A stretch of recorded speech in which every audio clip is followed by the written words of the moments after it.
Gold, trusted gold buyers. మీరు తాకట్టు పెట్టిన బంగారాన్ని విడిపించి ఈ రోజు ఉన్న మార్కెట్ ధరకు కొనబడను.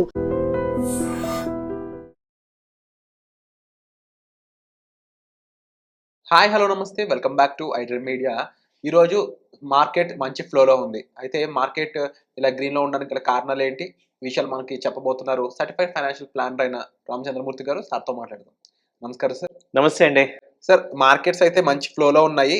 అవునండి. ఓవరాల్గా మన నిఫ్టీ 50 వచ్చేసి 30 పాయింట్స్ రైజ్తో 25,108, సెన్సెక్స్ వచ్చేసి 136తో పాయింట్స్ రైజ్తో 81,926, బ్యాంక్ నిఫ్టీ 134 పాయింట్స్ రైజ్తో 56,239 దగ్గర స్టేబుల్ అయిందనమాట. ఐటీ అండ్ స్మాల్ క్యాప్ మాత్రం కాస్త రెడ్లో ఉన్నాయి. టాప్ గెయినర్స్గా వోడాఫోన్ ఐడియా కూడా మళ్ళీ బ్యాక్ వచ్చింది. మరి ఏముంటారు, ఏ కారణాలు దీన్ని బాగా ఇంపాక్ట్ చేసి గ్రీన్లోకి వెళ్ళేదా మార్చింది? మేజర్‌గా డొమెస్టిక్ రీజన్స్ అండి. ఈ ఇది మనకి ఈ టాక్సెస్ తగ్గించారు. అది మెయిన్ బాగా పాజిటివ్ వచ్చింది. సో, దానివల్ల ఏమవుతుందంటే జీఎస్టీ తగ్గటం వల్ల దాని ఇంపాక్ట్ ఈ లాస్ట్ మంత్ సేల్స్ పెరిగాయి. అలాగే అవుట్ సైడ్ చూసుకుంటే ఈ అమెరికా షట్ డౌన్ అవటం వల్ల ఆటోమేటిక్‌గా ట్రంప్ కూడా షట్ డౌన్ అయ్యాడు. కొంచెం ఆయన ఆగాడు కాబట్టి ఇండియన్ మార్కెట్స్ గ్రోత్ వచ్చింది. నెక్స్ట్ ఏంటంటే యూఎస్ మార్కెట్‌లో ఎక్స్‌పోర్ట్స్‌ని డైవర్సిఫై చేశాడు. లాస్ట్ మంత్ ఎక్స్‌పోర్ట్స్ వచ్చి యాక్చువల్‌గా బాగా ఫాల్ అవుతాయనుకున్న ఇండియన్ మార్కెట్ 8% గ్రో అయింది. అంటే ఏమైందంటే మిగతా కంట్రీస్‌కి డైవర్షన్ జరిగింది. కాబట్టి ఏమైందంటే అమెరికా టారిఫ్ ఎఫెక్ట్ ఇండియా మీద విపరీతంగా ఏం పడలేదు. సో, కొంత ఎఫెక్ట్ ఉంది కానీ విపరీతంగా అది డైజెస్ట్ అవ్వలేదు. దానివల్ల ఏమైనాయంటే ఈ యొక్క స్టాక్ మార్కెట్స్ అన్నీ కూడా మళ్ళీ ఫ్రెష్ బయింగ్ అనేది జరిగింది. ఇదేంటంటే మనకు అర్థమవుతుంది ఏంటంటే ఇండియన్ కంపెనీస్‌కి, ఇండియన్ మార్కెట్‌కి కూడా విపరీతమైన ఫాల్ అయితే కనపడట్లేదు కానీ బట్ గ్రోత్ అయితే లాస్ట్ రేంజ్‌లోనే కనపడుతుంది. సో, ఇప్పుడు లాస్ట్ 5 డేస్‌లో కూడా చూసుకుంటే ఎక్స్‌పైరీ నుంచి దాదాపు 500 పాయింట్స్ నిఫ్టీ వెళ్ళింది, రైజ్ అయింది. అంటే 24,600 ఆ రేంజ్‌లో ఉంది లాస్ట్ మంత్‌లో. అక్కడి నుంచి ఇప్పుడు 25,100 దాకా వచ్చింది. సో, లాస్ట్ 2-3 డేస్‌లోనే విపరీతమైన ర్యాలీ వచ్చింది. సో, ఇదంతా కూడా ఏంటంటే పాజిటివ్‌నెస్ అనేది కనపడుతుంది మార్కెట్‌లో. అలాగే అంతకుముందు ఐటీ సెక్టార్స్ అన్నీ కూడా బాగా డౌన్ అయినవి, అవి పుంజుకున్నాయి. మెయిన్ బ్యాంకింగ్ సెక్టార్ బాగా పెర్ఫార్మ్ చేసింది.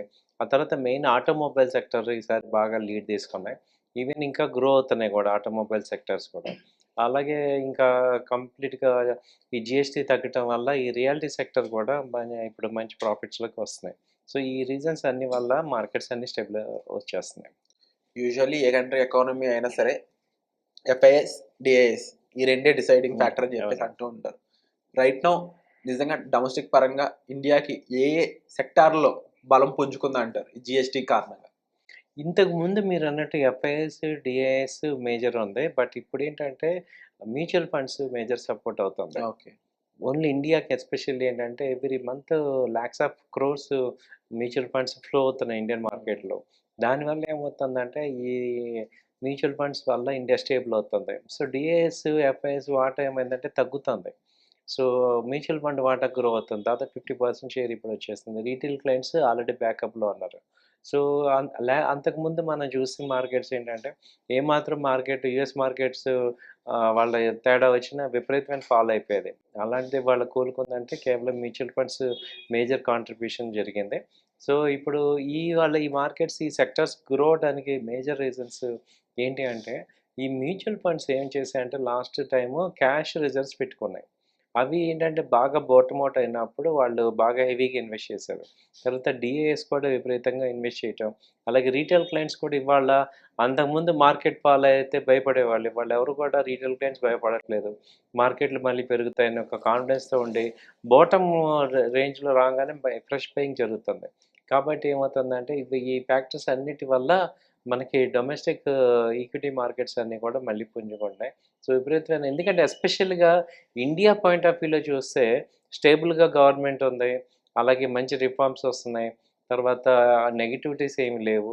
సో, కాబట్టి ఏంటంటే ఇండియన్ మార్కెట్ బావుంది. సో, ఎఫ్ఐఎస్ వాళ్ళు బయటికెళ్ళినా రీటైల్ క్లయింట్స్ వాళ్ళని పాసిఫై చేస్తున్నారనమాట. కాంపెన్సేట్ చేసి గ్రోత్‌ని తీసుకొస్తున్నారు. అలాగే మనకిప్పుడు growth rate, GDP growth rate పెరిగింది. మనకి ఆర్బీఐ రెపో రేట్స్ మొన్న అంతకుముందు తగ్గించారు. ఇప్పుడు స్టేబుల్‌గా ఉంచారు. ఇన్ఫ్లేషన్ తగ్గింది. సో, ఇవన్నీ క్రూడ్ అయితే నార్మల్‌గా ఉంది. 64, 65 బ్యారల్స్‌లో ఉంది. సో ఇవన్నీ ఏంటంటే పాజిటివ్ సిమ్టమ్స్. మాన్సూన్స్ విపరీతంగా వస్తున్నాయి. సో కాబట్టి గ్రోత్‌కి ఇవన్నీ కూడా ఫేవరబుల్‌గా ఉన్నాయి కాబట్టి మార్కెట్ పెరుగుతుంది. ఇన్ని రకాల ఫ్యాక్టర్స్ ఇంత మనకు అనుకూలంగా ఉన్నప్పుడు ఒక్కొక్కసారి అమెరికా మెయిన్ రీజన్ వల్ల మార్కెట్స్ అతలకుతలం అవుతూ ఉంటాయి. ఎందుకంటారు? దానికున్న బేసిక్ ఫండమెంటల్ రీజన్ ఏంటి? అంటే అతలాకుతలమైతే అవ్వలేదండి. జస్ట్ ఒక రేంజ్‌లో ఇప్పుడు ఏదైనా అమెరికా న్యూస్ వచ్చినప్పుడు ఆ వీక్ ఒక 300, 400 పాయింట్స్ డౌన్ అవుతుంది. సో ఇవాళ ఇప్పుడేంటంటే ఇంత పెద్ద ర్యాలీ వచ్చాక ఇప్పుడు లాస్ట్ మనం 10 ఇయర్స్ మనం షార్ట్ టర్మ్ కాకుండా ఒక ర్యాలీలాగా చూసుకుంటే లాస్ట్ 15 ఇయర్స్ మార్కెట్స్ బాగా పెరిగినప్పుడు ఒక 1 year, 2 years up and down అవ్వటం కామన్. సో ఇవాళ ఏంటంటే అమెరికా వాళ్ళు ఇంతకుముందు భయపెట్టినట్టు ఇప్పుడు ఇంకా పెట్టడానికి ఏమీ లేదు. సో ఆల్మోస్ట్ అన్ని రకాలుగా చేశాడు. ఇంకా కావాలంటే అన్నిటికి వెళ్ళిపోయాడు.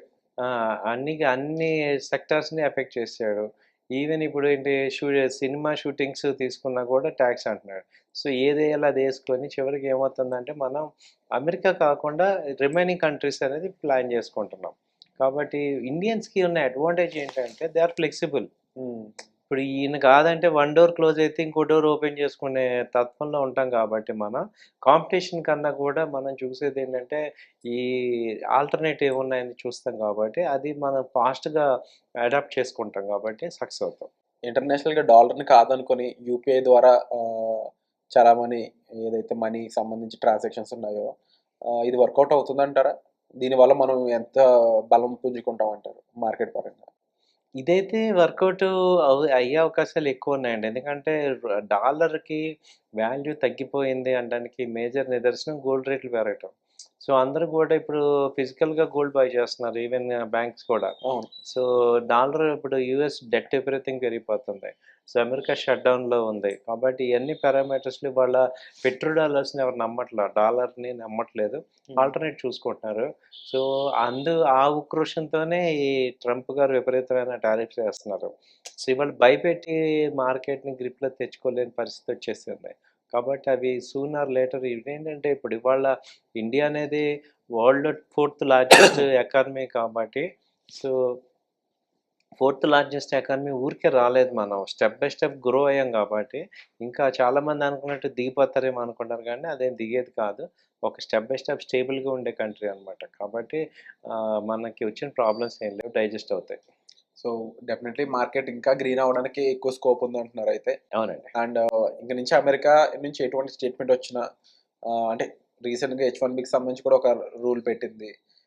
ఇది పక్కన పెడితే మళ్ళీ వీసాలో మళ్ళీ రకరకాల మార్పులు తీసుకురావడం.